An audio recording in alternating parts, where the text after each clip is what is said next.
pas... C'est pas... Ah, ah, ah.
Fratia écrit à son père Eliaou de Berlin, le 22 septembre 1931. Mon cher petit papa, c'est avec le cœur lourd que je t'écris cette lettre. Je ne sais pas vraiment ce qui m'arrive ces derniers temps, je suis si pessimiste. Je peux même me dire que je me sens brisé et épuisé. Papa, je veux t'écrire comme à un ami, j'espère que tu me comprendras. Si l'on considère la première moitié de cette dernière année, elle s'est bien passée. Il est vrai que j'ai beaucoup étudié, j'ai pris part à des excursions, j'ai voyagé, j'ai rencontré des gens. J'ai une bande d'amis plein d'énergie, de force et de confiance en eux. Mais la situation du monde... Nous vivons une période épouvantable, sans exagérer. Crise, famine de millions de gens dans le monde. Les ténèbres, entre guillemets, règnent. Les corbeaux croassent, l'homme est mauvais. Il est le reflet de l'époque dans laquelle nous vivons. Je ne suis pas la seule à le penser. Mes amis militants m'envoient des lettres sombres. La peur ne se ressent pas seulement à la lecture des lettres, mais aussi à celle des journaux qui confirment que la paix ne règne pas. En Allemagne, l'atmosphère est explosive. Personne ne sait vraiment ce que demain nous réserve. Une révolution fasciste ou communiste. 6 millions de chômeurs. L'hiver est glacial. La panique boursière, je ne t'en parle même pas. Même les tenants les plus optimistes de l'économie bourgeoise ont déchanté. La crise n'a pas encore atteint son point culminant. Je viens de lire ta lettre, papa, celle qui concerne le travail, je l'ai lue avec attention. J'ai pris conscience, moi aussi, que chacun devait avoir un travail, même si à une époque aussi critique, avoir une profession et un diplôme ne garantit à personne de ne pas aller au diable. Je sais très bien que le fait d'avoir de quoi manger, de travailler en étant autonome et de gagner sa vie est le fondement de toute existence. Pour y parvenir, il faut de grandes forces mentales, mais je crois en les miennes et en mes capacités pour me construire une belle vie.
aber trotzdem ein bisschen lernen, gell?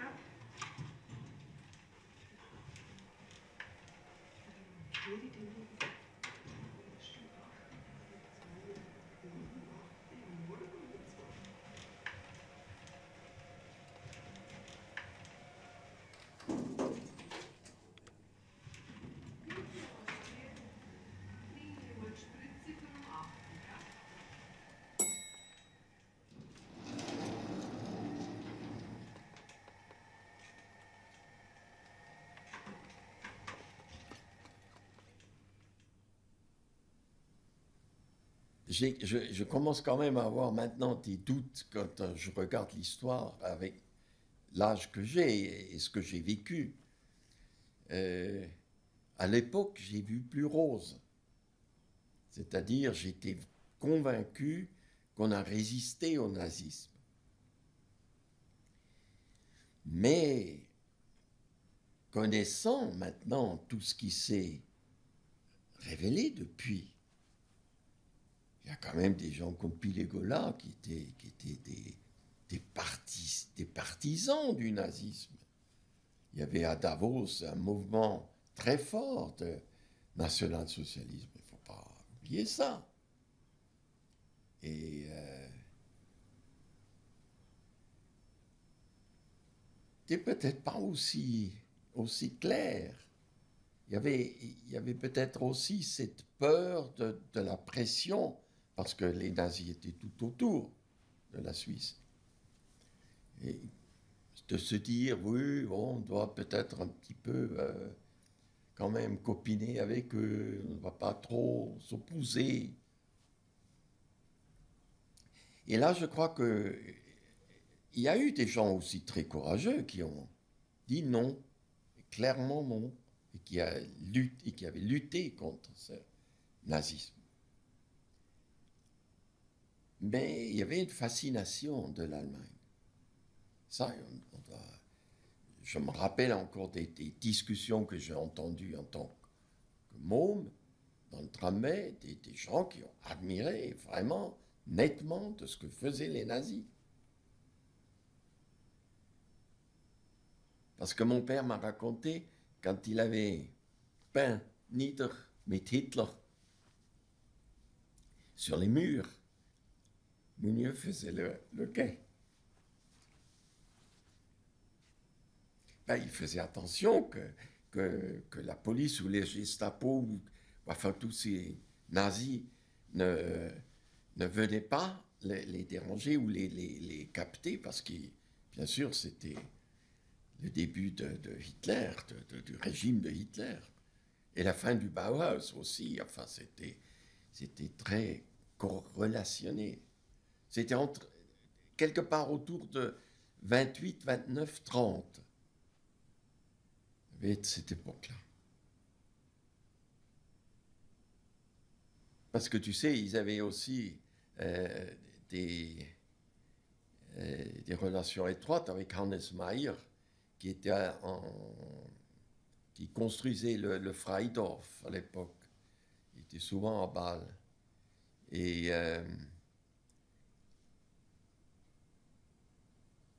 là, il y avait des discussions sans fin sur les conceptions de cette architecture. Et je crois que ça, c'est quelque chose que beaucoup de gens ne comprennent pas du Bauhaus. Ils croient que le Bauhaus est un style. Et mon père m'a toujours dit que le Bauhaus n'est pas un style, mais une façon de travailler. Et les idées, les concepts venaient justement de cette coopération des différents métiers qui construisaient une maison, que le menuisier était aussi important que l'architecte, ou que l'architecte tenait compte des contraintes du métier d'un menuisier. C'est lié à Mougnot parce qu'il a toujours focalisé sur un problème pratique. Comme ces vitres qui ne pouvaient pas se nettoyer de cette architecture de garage, où le nettoyage était un procédé très complexe, coûteux, qui demandait beaucoup de moyens et d'énergie. Alors il est clair que ces réflexions sur l'économie des moyens s'est développée au fur et à mesure des expériences qu'on fait. Mais je crois que la base de cette école, Bauhaus, est quand même de dire il y a un matériau et on fait une forme qui peut se faire avec ce matériau, qui est conforme à l'utilisation, à la technique de ces matériaux. Évidemment, c'est contrarié depuis par des gens qui font un travail de design extrêmement baroque. Hein, nous sommes un peu à la décadence d'un rococo baroque. Mais bon, là-dedans, il faut peut-être suivre sa route tranquillement et ne pas se laisser emporter par tous les petits courants du moment.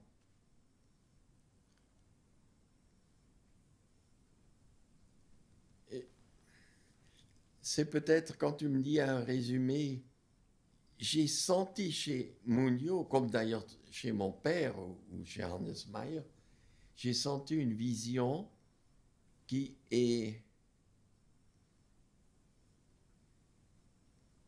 très claire et dépouillée du superflu. Ce que Mugnot a fait dans les kibbutzim, il l'a fait pour ce kibbutzim, dans l'esprit social de cette vie du kibbutzim. Et je me rappelle toujours qu'ils avaient parlé des spéculants qui achetaient des terrains bon marché, qui les faisaient monter en prix, qui faisaient monter les prix pour que les appartements ne puissent plus se louer à des prix raisonnables. C'était quelque chose qui était ancré dans leur esprit. C'était bouleversé par ce développement qui se faisait à côté d'eux. Et tu sais bien, l'architecture des gens du Bauhaus a été repris par d'autres et ils ont fait des boîtes rationnelles qui n'étaient pas réfléchies pour que les gens vivent dedans, mais qui étaient faits en fait pour l'argent puisse se gagner facilement. Alors, tous ceux dont on parle n'ont pas suivi cette voie.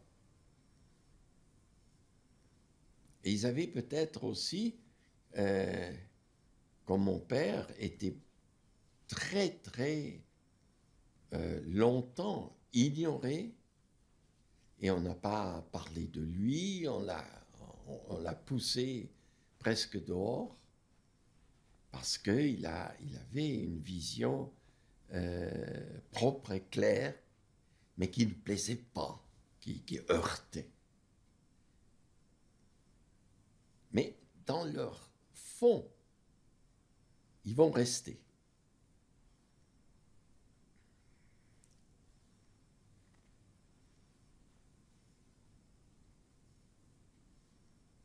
Bon, est-ce que toutes les idées du début d'Israël dont parlait Mugnot sont encore aujourd'hui dans la pratique?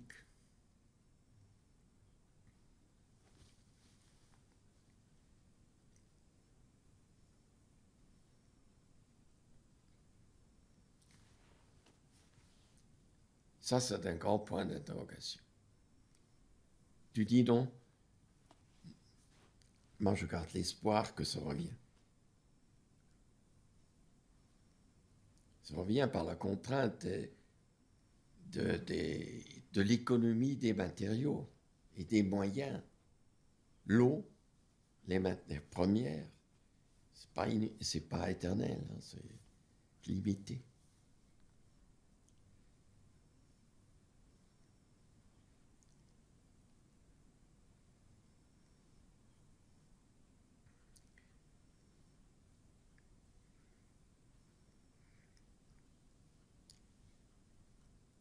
Ce qui était formidable, c'est d'avoir eu ce privilège de contact avec des gens comme nous. Pour moi, c'est vraiment une richesse extraordinaire.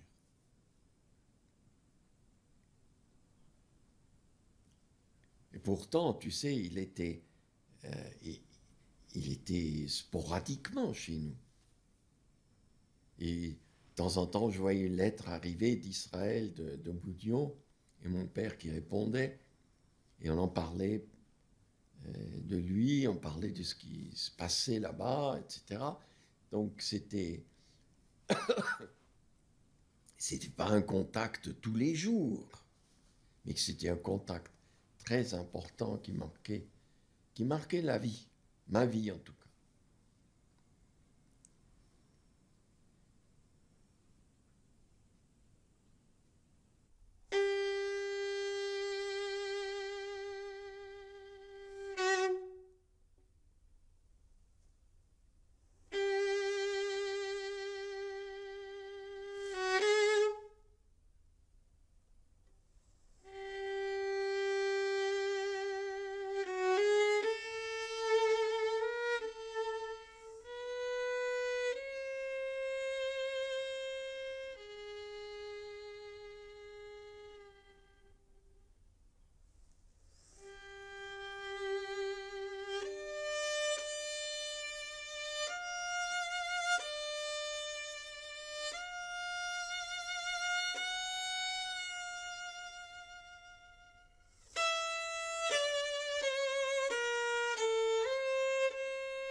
אני תמיד קודם כל, השם שלו הוא מאוד ייחודי, מוניו, אני לא מכירה עוד אדם שקוראים לו מוניו, אז כשאני שומעת את השם הזה, אז יש רק אדם אחד שהוא מקושר לשם הזה, וזה הוא. אז אני מסתכלת עליו דרכך, ודרך הזיכרונות שלך, שלפעמים קשה לך לבטא אותם, ויש בהם מועקה אפילו. זאת אומרת, יש בהם איזשהו קושי לביטוי, אני מרגישה שיש משהו חזק שקושר אותך אליו, אבל שהוא קשה לניסוח, שיש דברים שהם קשים לפתירה, ושהם, אתה אוגר אותם, וקשה לך לנסח אותם, וזה מה שנוגע, זה מה שמרגש אותי במוניו, זה גם הדמות שלו. כשאני רואה אותו, אני חושבת עליך, כי אני לא, ואני יכולה לדמיין את הקול שלו, אבל זה הצורה הזאת שאתה ממשיך דברים שהוא, איפה שהוא לא הצליח, אתה מנסה, נגיד, במשפחה, אתה מנסה, אתה עושה, אתה מאוד נוכח, ואתה מאוד, אתה מנסה, אני חושבת, אולי לתקן דברים שלא היו אצלך בבית. וזה דברים שהם, ככה הוא ואפרתיה שאני הכרתי, הם מתבטאים בתוך התא המשפחתי. הם לא, זה לא רק הטקסטים, וזה לא רק העבודות שלו, יש משהו חי בו, בדרך שלך, כאבא, וגם בתוך העבודה שלך, שהארכיטקטורה היא בכל זאת, היא נוכחת, היא מתגלמת בצורה אחרת, אבל היא לא, היא ויזואלית, אבל היא מעין מרקם בין משהו ויזואלי ומשהו פיקטיבי, זאת אומרת, סרט. היא ניסוח מחודש של יותר ויזואלי ומילולי לתכנים שגם לא היו חשובים, שהם היישוב, שהם הארץ, ארץ ישראל.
העץ, טקסט של מוניו.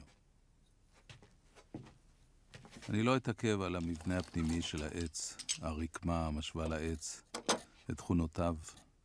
החלק הצעיר של העץ הינו על דופן התא, הצלולוזה, הפרוטופלזמה, הנוזל הסמיך וצמיג שסגולותיו הכימיות, כסגולות חלבון של ביצה, מכיל בתוכו שמן, צבע, זרחן, גופרית, הגרעין שנמצא בתוך הפרוטופלזמה. על סיבי העץ, הצינורות החלולים, בעצי מחט ובעצי עלים, על טבעות השנה, תהליך שנשנה מדי שנה בשנה. השפעות, הבדלי מזג האוויר של העונות על הטבעות, צמיחת הטבעות באקלים, השווה בין עונה לעונה. טבעות השנה משתנות כמעט, בדרך כלל ניכרות הטבעות בעצי מחטים יותר מאשר בעצי עלים. על הליבה וקרני הליבה מותר רק להזכיר שקרן הליבה וטבעת השנה אופיינית בעצם לעצים דו-פסגתיים.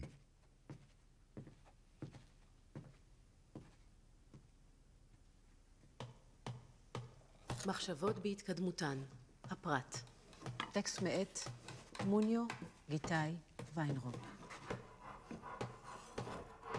הדרך הנכונה והיחידה לחשוב על הפרט היא במסגרת תהליך התכנון והדימוי של בניין, במיוחד כשמדובר בבניין בן זמננו. הפרט הוא ביטוי חיצוני, נראה לעין, של תהליך התכנון והדימוי, ולכן אין ערך רב ללמוד אותו בצורה מופשטת. מסיבה זו, פרסום פרטים בכתבי עת, אף כי הם עשויים להיות מעניינים בהראותם לנו עבודות של ארכיטקטים אחרים, לא יוכלו אף פעם לסייע בדימוי של בניין שונה, בתנאים שונים.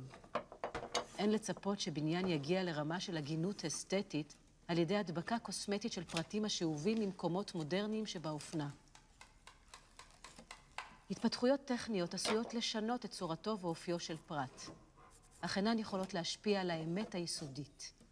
הביטוי של עבודת ארכיטקטורה תלוי עדיין בכך שהפרט בה יהווה ביטוי שלם ומאוחד של מטרתה הארכיטקטונית הבסיסית. כל עוד מוטל על הארכיטקט לבנות ולתכנן עבור בני אדם, יהיה עליו לשלוט בפרט כך שיעשה את בניינו מאוחד ומקושר. בעבודתו של מיס ואן דר רוף, למשל, נוכל לראות בצורה פשוטה איך מפעילים שליטה כזו.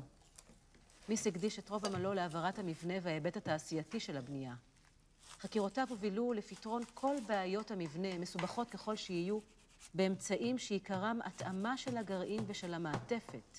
לדוגמה, הוא שחרר את הקיר החיצוני באמצעות בידוד האלמנטים האנכיים והשירותים הרטובים שבליבת הבניין.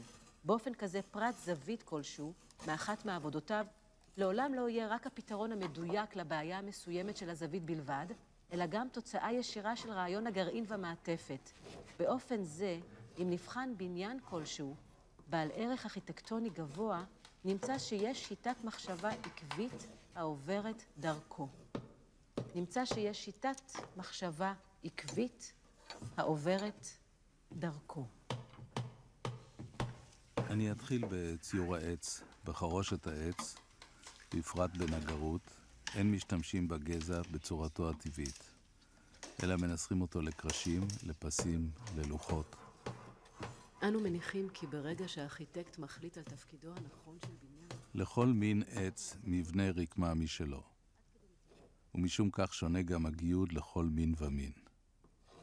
לפי מינו וסוג רקמתו ניתן להכיר אותו.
שלושה ימים, לאה גולדברג. אני עומדת בלב המדבר, אין לי אפילו כוכב אחד. הרוח אינו מדבר אליי, החול לא ישמור את עקבות צעדיי. קראתי, ענני, לא ענני. דפקתי, פתח לי, לא פתח. בחוץ היה ערב, לוהט, חיוור. הלכתי לדפוק על שער אחר. קראתי, ענני, לא ענני.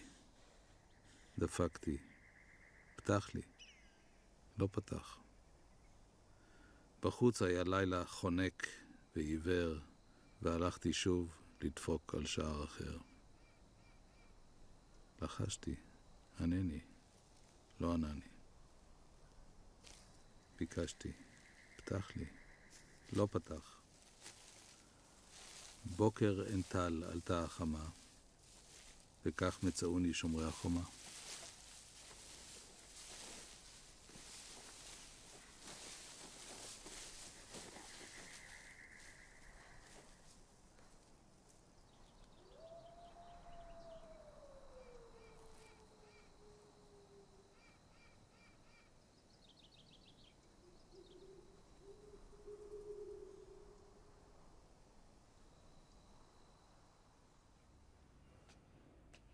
אריה שרון, חברו של מוניו.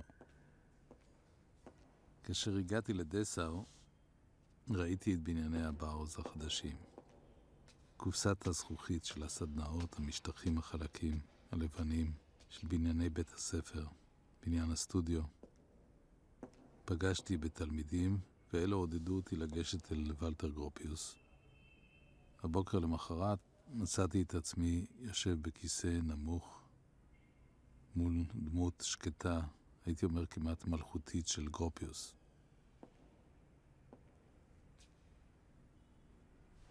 גרופיוס שטח בפניי את הרעיונות של הבאוהאוס ואת שיטת החינוך שלו. הוא דיבר באורך רוח. הוא הסביר שהשלב הראשון היה קורס המבוא לעיצוב בסיסי. זה קורס שנמשך בערך 6 חודשים. כי בבאוהאוס התכוונו לשחרר את הסטודנטים מהרגלים, מוסכמות, לעצב את העיצוב שיהיה עיצוב יצירתי.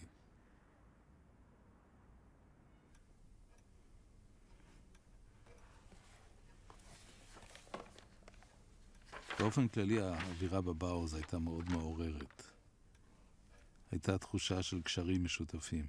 לא רק בקורס המבוא, אלא בבאוהאוס כולו. העובדה שהיינו מספר מאוד קטן, כ100 סטודנטים ומורים בסך הכל, אפשרה אווירה לא פורמלית, לא רשמית.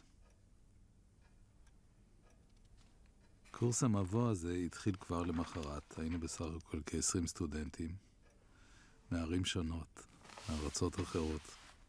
אף אחד לא היה מדסאו. לכל אחד מאיתנו היה רקע ותפיסות שונות. חלק מאיתנו התכוונו להמשיך בסדנאות לאומנויות יפות, יחד עם פול קליי ווסילי קנדינסקי והצלם פיינינגר. חלק רצו להמשיך בסדנת התיאטרון של אוסקר שלמר. אחרים נמשכו יותר לעיצוב פנים, לעיצוב תעשייתי. ורק סטודנטים מעטים המשיכו להיות אדריכלים. Dessau in 1931 is the time as Munio was in Berlin, but he was inscribed in the Bauhaus, and it was a brochure for Dessau, for a good economical location in between the big major cities around Leipzig, Halle, Magdeburg, and Berlin, and it also shows how the flight time is by airplane from Dessau to Berlin or to Leipzig.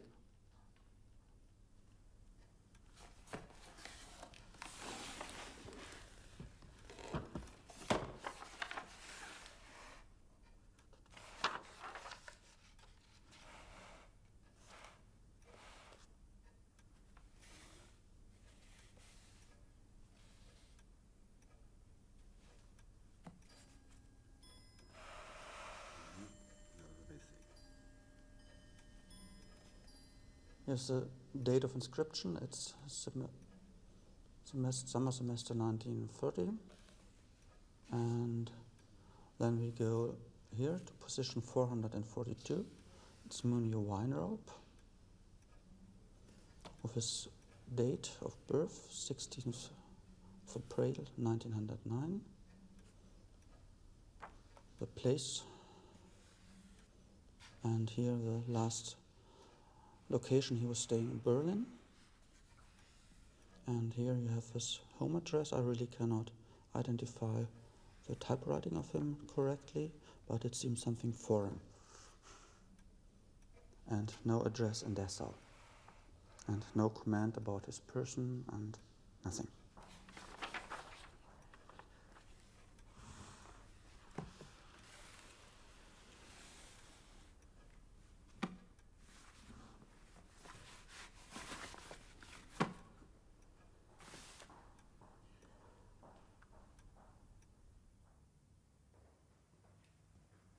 במהלך קורס המבוא שמענו הרצאות מווסילי קנדינסקי על רישום אנליטי. המטרה שלו הייתה לבטא בעזרת מספר מצומצם ביותר של קווים, נקודות או צבעים את טבעו הבסיסי של הנושא. אלה היו בעיקר קומפוזיציות של טבע דומם, צורות, חומרים שונים, שאותם וסילי קנדינסקי מיקם על שולחן ההוראה הגדול.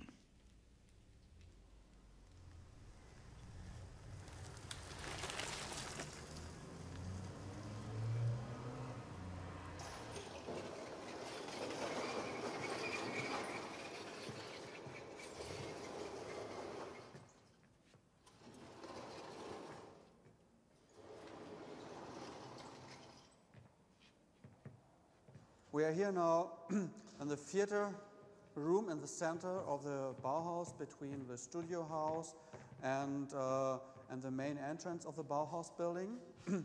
And the interesting thing here is you have in the center of this room the stage. If you close these mobile doors, it's the theater room. If you open, you have the stage in the middle of the canteen here, and on the other hand, of the stage and the theater room. אחת החוויות הגדולות הייתה המסיבות של הבאוז. במשך ימים ולילות עבדו כולם, האומנים, האדריכלים, המעצבים, הגרפיקאים, הצלמים. בכל פעם ופעם התמקדו תמיד בנושא מסוים. למשל, באותה שנה בבאוז הייתה מסיבה של המתכות. כל דבר, קירות, עמודים, החלל כולו, אנשים, תלבושותיהם, היו צריכים לבטא את מושג המתכות. מאות מידידי הבאוז הגיעו מברלין, מערים אחרות. שתייה, סעודה, ריקודים משולבים, נמשכו עד לשעות הקטנות. תזמורת הבאוז נגנה, השתמשה במתכתיות של הצלילים, היא יצרה לפעמים הרמוניה ודיסהרמוניה. So it's an integration between different things or functions in one space. Cooking and eating serve the people, and the festival area, the theater. מאוחר יותר התחילו הנאצים לבנות סביב בניין הבאוז בדסאו, מבנים ברוח הטרדיציה הגרמנית עם גגות רעפים, מבנים זועפים שכאילו רצו לכלוא את מבנה הבאוז בדסאו שאותו עיצב גרופיוס. בין החלונות של הבאוז היינו יכולים לראות את המבנים האלה כמו סוג של התנהלות ריאקציונרית שבאה לחנוק את הארכיטקטורה המודרנית השקופה שמנהלת דיאלוג ישיר עם הסביבה. תנועות האלה של הנאצים ושל הארכיטקטים שלהם רצו לסגור, לקלוא את מבנה הבאוז ובעצם להקטין את ההשפעה שלו.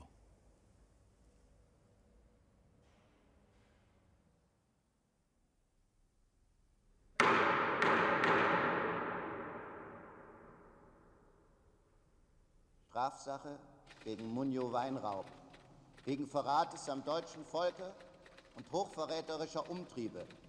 Munjo Weinraub wird zur Hauptverhandlung auf den 13. Juli 1933 vormittags 8:30 Uhr vor das Schöffengericht in Frankfurt am Main, Heiligenkreuzgasse 34, Zimmer Nummer 108, 1. Stock Altbau, geladen. Der Beschluss über die Eröffnung des Hauptverfahrens liegt an. Sollten Sie sich zur Zeit des Termins auf freiem Fuß befinden, so müsste, falls Sie ohne Entschuldigung ausbleiben, Ihre Verhaftung oder Vorführung erfolgen. Zugleich werden Sie aufgefordert zu erklären, ob und welche Anträge Sie in Bezug auf Ihre Verteidigung für die Hauptverhandlung zu stellen haben. Zu der Verhandlung werden außer den in der Anklageschrift benannten Zeugen und Sachverständige geladen. Frankfurt am Main, den 15. Juli 1933. Beschluss. Erstens. Der Dreher Wilhelm Gohl, geboren am 29.07.1909 zu Frankfurt am Main, wohnhaft in Frankfurt am Main, Zimmerring 11, ledig, seit dem 14.15.1933 in dieser Sache im hiesigen Gerichtsgefängnis in Untersuchungshaft. Zweitens, der Reisende Georg Fallendorf, geboren am 8.06.1897 in Dresden, wohnhaft in Frankfurt am Main, Zimmerring 9, verheiratet, seit dem 20.05.1933 in dieser Sache im hiesigen Gerichtsgefängnis in Untersuchungshaft. Drittens, der Architekt Munio Weinraub, geboren am 16.03.1909 zu Szumlani in Polen, wohnhaft in Frankfurt am Main, Marienstraße 15, ledig. Seit dem 25.05.1933 in dieser Sache im hiesigen Gerichtsgefängnis in Untersuchungshaft. Viertens, der Student Heinz Schwerin, geboren am 4.08.1910 zu Kattowitz, zuletzt wohnhaft in Frankfurt am Main, Gärtnerweg 58, zurzeit unbekannten Aufenthalts, ledig.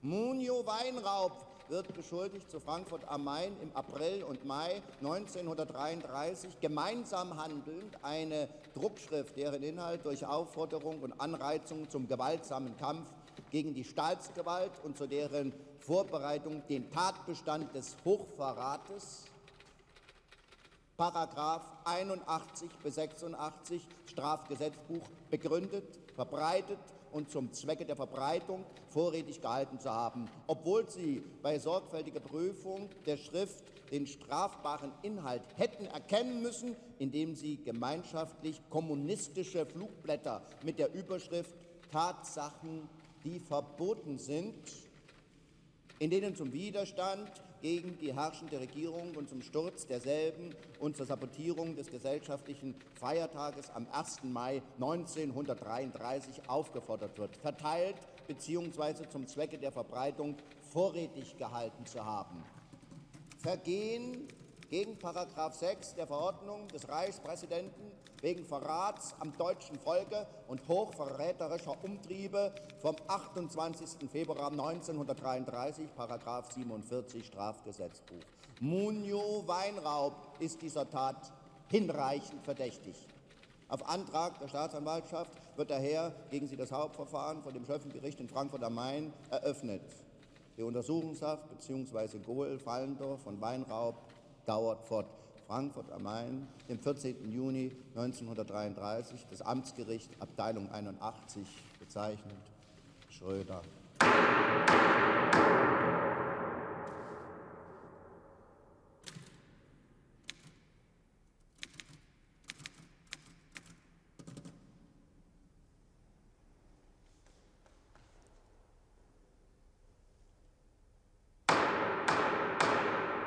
Der Verteidiger von Munio Weinraub hat das Wort.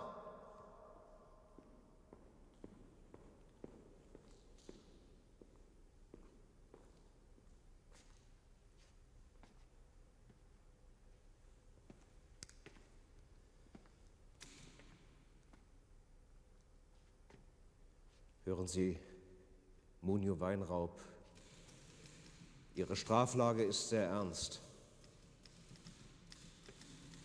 Sie werden des Verrates am deutschen Volk beschuldigt. Das politische Klima in Deutschland ist seit der Wahl Hitlers zugespitzt. Die Rechte der Juden sind eingeschränkt. Wir müssen daher mit einer Haftstrafe von 6... Sprechen Sie lauter! Wir müssen daher mit einer Haftstrafe zwischen 6 Monaten und 3 Jahren rechnen. Zudem grenzt das neue deutsche Gesetz alle Juden aus dem öffentlichen Dienst und aus akademischen Berufen aus. Das Wichtigste ist im Moment, sie so schnell wie möglich aus der Haft herauszubekommen, um ihre Ausweisung in die Schweiz zu veranlassen. Ich habe diesbezüglich schon mit den entsprechenden Menschen in Wiesbaden gesprochen. Die Sache sieht sehr gut aus. Gut. Wenn der Polizeipräsident mitmacht, dann geht die Sache klar. Der Generalkonsul ist auch auf unserer Seite. Tja, was können wir machen? Wir müssen warten und wir müssen hoffen. zum Punkt. Wir müssen warten und wir müssen hoffen. Ich weiß, Sie sind in einer schwierigen Situation, Munio, aber wir haben keine andere Möglichkeit. Verlassen Sie sich auf mich. Ich werde jetzt für einige Tage verschwinden und wiederkommen und wenn nichts passiert ist, die Sache neu einrühren. Ja. Noch etwas. Ihr Bruder möchte gerne, dass Sie ein paar Zeilen schreiben. Denken Sie daran. Munio, ich gebe mein Bestes. Machen Sie es gut.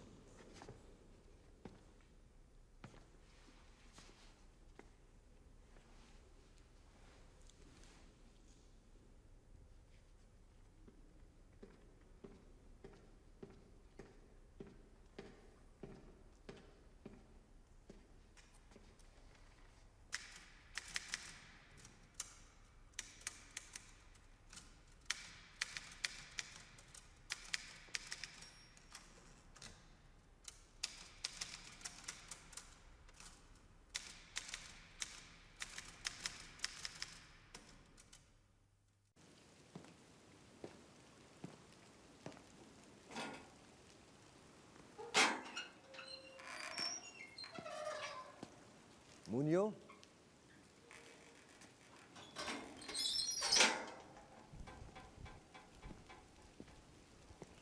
Munio? Ja, ich weiß, du bist in einer schwierigen Situation, aber verlass dich auf mich. Ich habe mit dem Gericht gesprochen, ich habe mich um deine Ausreise in die Schweiz gekümmert.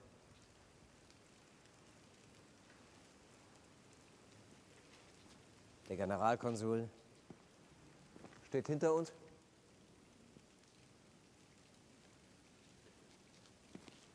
Munio,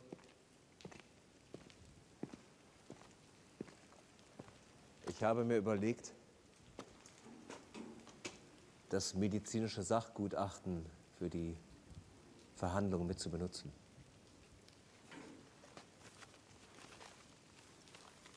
Pass auf.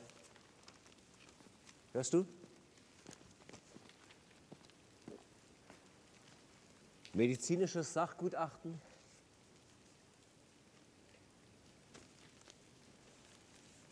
Hier habe ich es. Auf Veranlassung des Herrn Regierungspräsidenten in Wiesbaden. Entschädigungsbehörde. Herrn Munio Weinraub, geboren 16.03.1909. Erstens. Chronische Amöbenuhr mit jahrzehntelang bestehenden Leibschmerzen sowie Durchfällen. Zweitens, chronische Entzündung der Magen- und Zwölffinger-Darm-Schleimhaut, Gastroduodenitis. Drittens, wir schaffen das. Verschleißerscheinung im Bereich der Wirbelsäule, Spondylose, Bandscheibenschaden, Störung des vegetativen Nervensystems,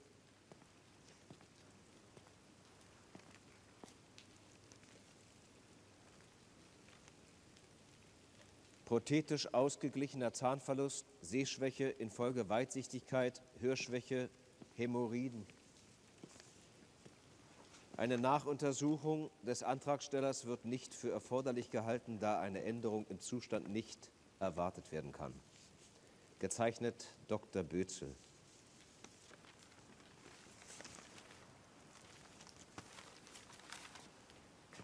Munio, vertraue mir. Wir schaffen das.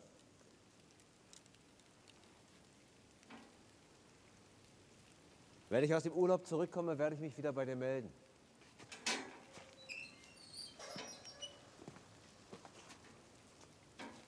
Mach's gut.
Ich, unterzeichneter Munio Weinraub, bin am 16. März 1909 in Szumlani, Galizien, Österreich, dann Polen geboren. Die Volks- und Bürgerschule mit deutscher Unterrichtssprache absolvierte ich 1924 in Belitz, heute Bielsko, in Polen, Schlesien. Nach ordnungsgemäßer Lehrzeit bestand ich die Gesellenprüfung als Tischler im Jahre 1927. Während meiner Lehrzeit und nach derselben besuchte ich von 1924 bis 1928 die externen Abendkurse zwecks Vorbereitung auf das Abitur. Im Jahr 1928 bestand ich die Abiturprüfung im Deutschen Realgymnasium zu Belitz. Ab September 1928 besuchte ich die Berliner Tischlerschule, blieb dort bis April 1930. Daraufhin stellte ich den Antrag, an die Hochschule für Gestaltung, Bauhaus Dessau, aufgenommen zu werden und beendete dort im April 1932 das 4. Semester. Kurze Zeit daraufhin wurde das Bauhaus in Dessau geschlossen. Um meinem Streben, eine Schule mit Abschluss und Diplomzeugnis zu beenden, Folge zu leisten und um keine kostbare Zeit zu verlieren, setzte ich mein Studium an der Kunstgewerbeschule in Frankfurt am Main in der Architekturklasse fort. Gegen Ende März 1933 wurde mir durch das Schulsekretariat der Kunstgewerbeschule in Frankfurt am Main nahegelegt, dass es zu meinem eigenen Vorteil wäre und insbesondere aufgrund meiner Rasse als Jude den Schulbesuch bis auf Widerrufung zu unterbrechen. Ich würde auf diese Weise vielen persönlichen Unannehmlichkeiten aus dem Weg gehen. Es wurde mir geraten, abzuwarten. Infolgedessen nahm ich meine in der Schule angefertigten Arbeiten, Zeichnungen und Modelle mit nach Hause. Und da ich unmittelbar vor der Abschluss- und Diplomprüfung stand, beschloss ich, den endgültigen Entscheid der Schulleitung in Frankfurt am Main abzuwarten. Anfang Mai 1933 wurde ich verhaftet, kam ins Polizeigefängnis und später ins Gerichtsgefängnis Frankfurt am Main in Untersuchungshaft. Man beschuldigte mich, Zeichnungen und Pläne der Schule entwendet zu haben und später des Verrats am deutschen Volke. Circa 3 Monate war ich in Haft und wurde anschließend aus Deutschland ausgewiesen.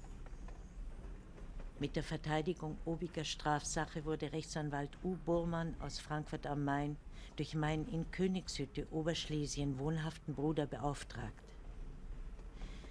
Vor meinem Abtransport aus Deutschland suchte ich mein gemietetes Zimmer in der Marienstraße 15 in Frankfurt am Main auf, um meine Sachen zur Abreise zu packen. Außer wertlosen, zerrissenen Papieren und wenig noch übrig gelassenen persönlichen Dokumenten, die meinen kleinen Handkoffer kaum füllten, war nichts mehr da. Sämtliche Kleidungsstücke, Studienarbeiten, Zeichnungen, Pläne, Zeichenutensilien, meine ganze Bibliothek, diverse Sammlungen, waren alle nicht mehr da. Nachdem ich meine Wirtin nach meinen Sachen befragte, erzählte sie, die Nazis hätten eine Hausdurchsuchung gemacht und alle meine Sachen in meine Koffer gepackt und mitgenommen.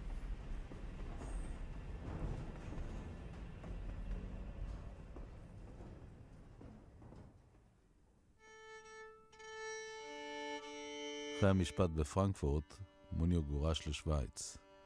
נסע דרך נירנברג והגיע לבאזל. שם הוא הסתתר אצל החבר שלו בלמר. חיכה וחיכה. בסוף הוא קיבל סרטיפיקט לנסוע לפלסטינה, לארץ ישראל.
מסע בסתיו, לאה גולדברג.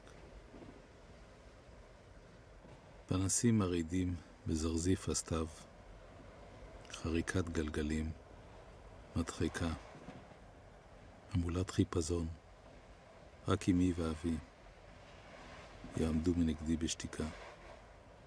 בחלון הרכבת אורות רפאים, חברונם אילם, עגום, משקלם הכבד של אותם רגעים שנותרו לאחר הסיום. לפתע פתאום אתלש ממקומי, ביניהם וביני חשיכה. אעצום את עיניי ואזכור, פני אמי, עכשיו היא בוכה. לאורך הפסים הציב הדשא, הקטרים פלטו תמרות עשן. אבים סחופות שלא הביאו גשם. גגות שפלו מול אפר השמיים. באור דהוי כל השלטים קווים.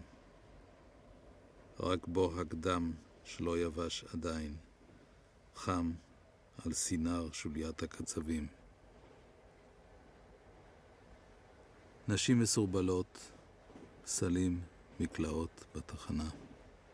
סב כפוף, סבתא נאנחת, דומיה כבדה, בכיפונה. 3 ימים בדרך, איזו דרך, על פני חורשות וריח של כבול, על פני שדות וכפריות קודרת ופנסים של תחנות הגבול. פתאום לצאת ברגל מגששת לחוש מגע של אבן, של חול, לנשום, לנשום, לנשום, בציפייה נרגשת את האוויר הקר, הכחול. איך הבתים פתאום עמדו מלכת, לא ירוץ העץ אחורנית, ומה קרוב בזוהר השלכת הגן ושלוותו הריחנית. להיפרד בלי חרטה וצער, לאהוב ברגע האחרון, ושוב לטוס אל דמדומי היער, האץ אל חלונו של הקרון.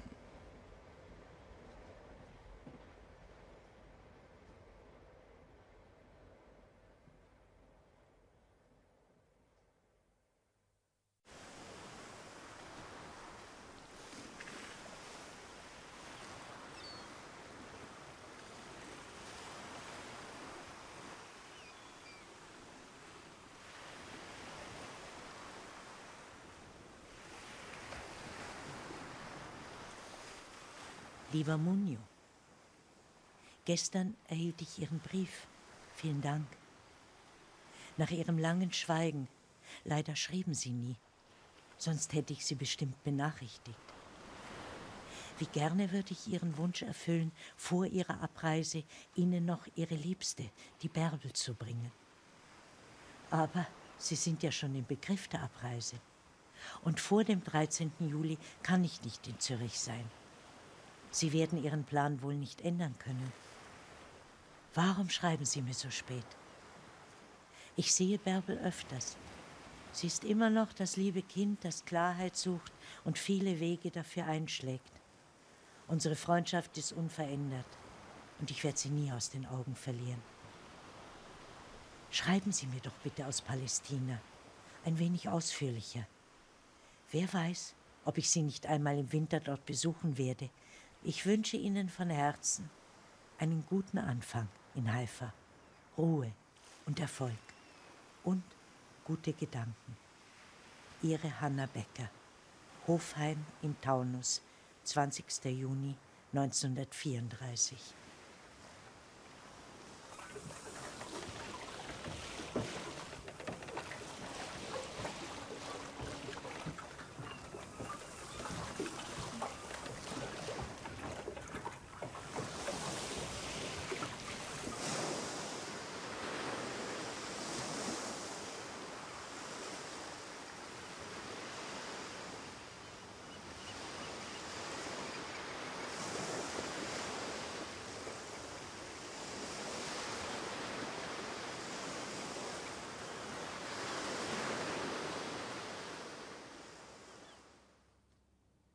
J'étais allée voir un film dans un amphithéâtre en plein air sur le Carmel. Munio était assis derrière moi avec son frère Shlomo. De nouveaux immigrants tous les deux. À l'entracte, nous avons discuté, puis nous nous sommes revus, Mugnot et moi. C'est avec l'architecture que notre histoire d'amour a débuté. Mugnot avait une manière extraordinaire de me parler du Bauhaus. C'était pour moi une ouverture sur un monde que je ne connaissais pas. J'étais une jeune institutrice et le lien entre le métier et l'art m'intéressait. Le Bauhaus avait été au cœur de la modernité dans de nombreux domaines. Ce fut aussi un grand changement par rapport aux études traditionnelles. Les professeurs y faisaient partie intégrante de la communauté des étudiants. Mugnot y avait rencontré les plus grands, Kandinsky, Mies van der Rohe. Il pensait qu'on pouvait libérer l'individu, créer un monde idéal avec une bonne architecture. Après notre mariage à Tel Aviv, nous sommes allés vivre à Haïfa dans un grand 2 pièces en sous-sol, rue Nordau.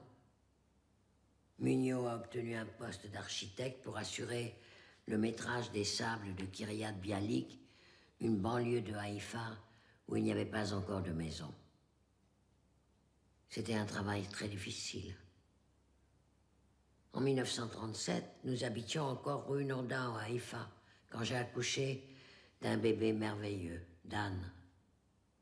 Je l'allaitais, je retournais travailler en le laissant à une couturière qui vivait dans une maison voisine.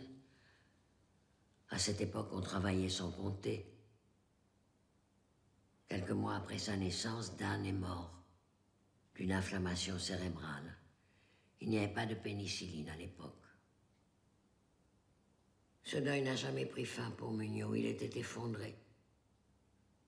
En juillet 1939, il m'a poussé à l'accompagner en Silésie, à Bilitz. Il voulait que je connaisse la ville où il avait grandi. Mugnot avait été battu et jugé par les nazis. Et malgré cela, il n'arrivait pas à quitter l'Europe. Ce fut notre dernière visite en Europe, quelques jours avant que la guerre n'éclate. Comme un voyage d'adieu aux membres de nos familles qui furent ensuite pris et exterminés. Après quelques jours à Varsovie, j'ai reçu un petit mot d'un ami du kibbutz Bet Alpha qui m'écrivait « Efratia, le consul anglais conseille aux citoyens britanniques de Palestine de quitter la Pologne car la guerre va éclater. » J'ai téléphoné à Mugnot et lui ai dit de tout laisser, de me rejoindre. Je lui ai demandé de prendre un taxi et de prévenir les Juifs de Zakopane de l'imminence de l'invasion allemande. J'ai eu du mal à le convaincre, mais il a fini par céder. Il est arrivé à la gare de Varsovie. Quand il a vu le chaos, il a abandonné l'idée de se perfectionner en architecture en Europe et il est monté dans le train par la fenêtre. Le train est arrivé au port de Constanța, où nous avons embarqué. La guerre a éclaté alors que nous étions sur le pont. C'était le 1er septembre et il faisait nuit. Nous avons entendu le discours de Churchill et le bateau a poursuivi son chemin vers Haïfa dans le noir.